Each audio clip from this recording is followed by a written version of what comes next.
Kashipur road, details তো আমি কিছু জানি না, ঠিকানাটা বলে দিচ্ছি। ঠিকানাটা হচ্ছে কাশীপুর এরিয়া, বড়নগর বাজারের কাছাকাছি। আপনি যদি বাসে আসেন, বড়নগর সিটির মোড়ে নামবেন, ওখান থেকে টোটো বা অটোওয়ালাকে বলবেন মঠে যাবো, কাশীপুর মঠে, আপনাকে পৌঁছে দেবে। অথবা আপনি বাই ট্যাক্সি এলে ঠিক বড়নগর বাজারের আগেই কাশীপুর রোডের ওপরেই ডান হাতে পড়বে বিশাল মঠ।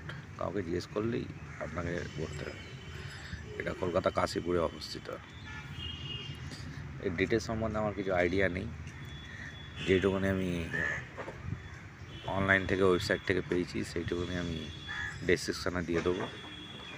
বাকিটা আপনারা ঘুরে দেখতে পারেন। মনোরম পরিবেশ, স্পেশালি বয়স্কদের জন্যই এটা, বা ধার্মিক একটা স্থল, একদিনে ঘোরার জন্য অনুগত। ভালোই সুন্দর সাজানো গোছানো রামকৃষ্ণ মঠ, খুব সুন্দর পরিবেশ, শান্ত পরিবেশ। যদি শান্তি খোঁজেন তাহলে এখানে আসতে পারেন, খুব শান্ত ভালো জায়গা।